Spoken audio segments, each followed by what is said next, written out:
I walked through hell, and this is true, I really did. And I wrote this poem after I walked through hell. And I'll go into detail afterwards, what hell was like, but I'll read the poem first. And I will let you know I was under the influence um, when this happened. Not a crazy influence, just a very simple one. But this is basically the reason for the first line, and the rest is about hell. So I'll go into detail afterwards. So here we go. Your mind kills you as you betray it. You leave your body and everything behind, and you don't know where you are. I can't see. I can't speak in this world. I said this isn't real, but I didn't believe it. It's a place that we don't want to see. There's no mercy in hell. Lost somewhere in time, we are not here. But at least with the illusion, my heart carried me home. Um, so this, I'll explain the poem first, maybe. So your mind kills you as you betray it. What I was doing was not what I should have been doing, and I knew that, and I never reacted well to that thing I was doing. And so my mind was killing me as I betrayed it, and I knew that. And you know what? I'll just let you know, since then, I've read this to a handful of people, even less than that. And each one of those people really made me feel like when I said like I went to hell, it just everybody just made me feel like I didn't really go. Like I was just really, out there when I was under the influence. And I'm sorry, but I was not. And it took me quite a few years to actually feel like this, like I can be validated in this without other people's validations.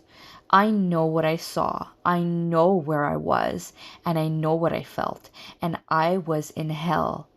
And I know that because everything makes sense for it, for me. So don't listen to people when they try to, you know, to debunk you or anything like that. You know what? You listen to yourself because you know. So anyways, so my mind killed me as I betrayed it. You leave your body and everything behind, and you don't know where you are. So, in hell, it's basically hell on earth. um and I didn't feel like I had my body really with me. It felt like it was just me, my mind, and evil things, everything evil. So it felt definitely like I was soulless. And you don't know where you are. You just like, where am I? Like, you're just like lost in this physical world in hell. Like, it's like hell on earth. It's exactly what that means to me. So I can't see, I can't speak in this world. I guess it felt like I didn't have a voice. It felt like I wasn't, I didn't have any rights, probably. It felt like that, it felt like I was completely, just suppressed of everything that I usually knew, that I once knew in my regular physical world. Um, I said this isn't real, but I didn't believe it. I knew it was real. I was telling myself it wasn't real because I had to survive there. I had to survive the moment. I had to survive the trip that I was on. I had to tell myself it wasn't real because it wasn't, right? In a way, it wasn't. Like, I have to get myself out of there. But I didn't believe it because it is real. It is real in a way, in a very, very real way. Hell is real. It's a place that we don't want to see. No, you don't want to ever go there. You don't want to live there, let alone go there. You don't want to live there. There's no mercy in hell. And I didn't even scratch the surface when I went there. I barely saw anything, really. I'll tell you in a minute. But I didn't scratch the surface, and I know that now. Lost somewhere in time, we are not here, but at least with the illusion, my heart carried me home. So I was able to call my mother, but it was very hard to do so. So I'll explain to you what happened. So I was walking with my friend on this, on a sidewalk in our community, and we were under the influence, and everything turned very hellish, I guess, very dark in a way where, not physically, it's not like everything looked dark, but it was a sort of a yellowish kind of place, like kind of like, when a movie goes into the past and it has a yellowish tint to it, like a yellowish orange tint that shows you, oh, this is going into the past. This was like that. So everything around me was kind of like yellowish orange, but it didn't physically change.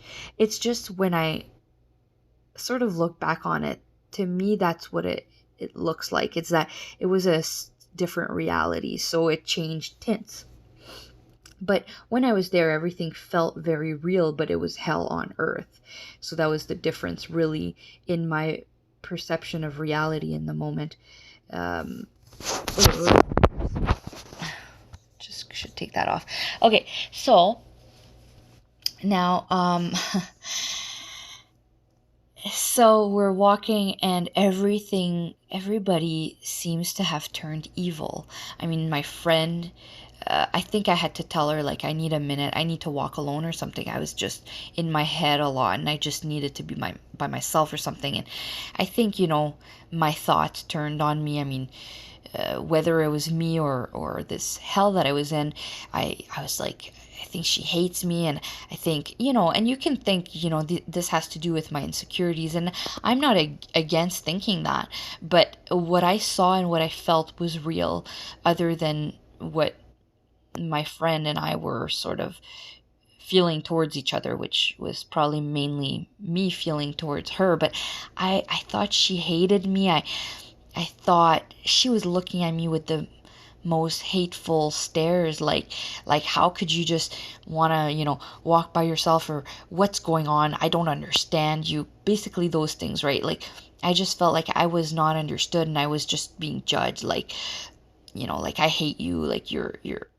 the worst, or whatever. I don't give a fuck, I don't give a f what you want or whatever. So we're walking separately because I needed a moment or whatever it was. And I'm having, there's cars passing by with people in them that are just like looking at me like they want to kill me, or they want to rape me, or they hated me. They're looking at me like I'm a whore, and I don't think I looked like a whore necessarily that day. So, but I don't really know. Maybe I did. But regardless, I was actually very aware of myself in a lot of ways at that time, and so I knew that this was not just me playing games on myself in a way. Like, it wasn't me just thinking whatever I wanted to think and believing my insecurities fully. No, I know where I was. I walked through hell, and everything in hell was hateful. Everything was negative. Everything was dark in its own way. Like I said, there's no mercy there.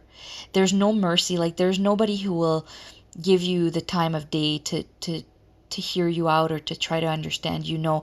It's hell. Nobody understands you. Nobody wants to see the good in you. Nobody wants to be good to anybody. That's what hell is. So I tried to pick up my phone and call my mom, I guess, because I just couldn't handle it. And I'm amazed I was amazed in the moment that I was able to dial her phone number because I couldn't do anything. I mean, I'm not sure if I was in shock or if I was incapable of doing things. I think it was a bit of both, because this world that I was in was almost like asking me to just stay there in a way. It was asking me to just kind of give myself up to this, to the control that it had over me and over people, because picking up my phone seemed like a hell of a task.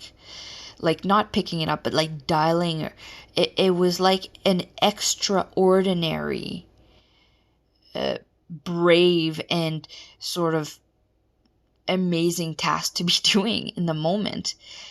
It was like, because I was courageous enough to call my mom, it was like getting out of the place I was in. It was courage. It really was, because I could have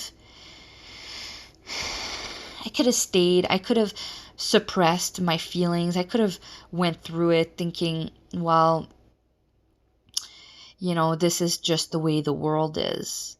But I knew something was awfully, awfully, terribly wrong with what I was, with where I landed. It was not, it was not just a thought or a feeling. It was a place. And I promise you that it was a place. I walked through it. I know. And hell is not necessarily, it can be, but hell can be on earth. It's not necessarily under, below, it can be, it could be, but it certainly is here on earth as well. So yeah, so I called my mom and just asked her to come pick me up, and she did, and she knew, something happened and whatever, and I just sat in the back seat and just cried and whatever. I mean, I couldn't stop crying. I think it was the worst thing, and I think that was the last time. That was the last time I did that. Because I had been through a lot. I've had times where my whole entire life flashed in front of my eyes, my whole life, and I just cried and cried, and people were just like, "What the hell?" And just a lot of things. There's other things that happened I can't recall right now, but I always just knew that something wasn't right with this. And I do believe it's because you're meant to access your spiritual abilities, your spiritual self. You're meant to access it naturally. You really are. And I know, because of everything I went through and everything that the next level and the next level that I got to, the next level, the next level. There's always a next level. And so you want to take a shortcut, fine. But you know what? I don't encourage it, because I think you're not taking a shortcut. You are actually taking steps back, a lot of the time. So, especially if you do it regularly. But that's what happened. And so with the illusion, my heart carried me home. This whole world is an illusion. And our hearts can carry us home, and that is really a beautiful message. And like this says, we're lost somewhere in time. We're not here. We're not really here. Time is not really real, you know that. And this is an illusion, and let yourself be carried home. Our home is not here in this physical earth. It is full of lies, full of deception. And you don't want to end up in a place that you don't truly belong. And I may have lived this for a very brief time on earth, but I know that you can live this for a very long time. Very long time. If you don't do your job here on earth. And you have to do your job properly. And properly means never stop doing your job. Never take your eye off the ball, because lies are everywhere. Deception is everywhere. So please watch my other videos to learn a little more about all of this, because everything is important right now. It's very important. We're in a very important time. So I'll leave you with that. Talk to you guys later.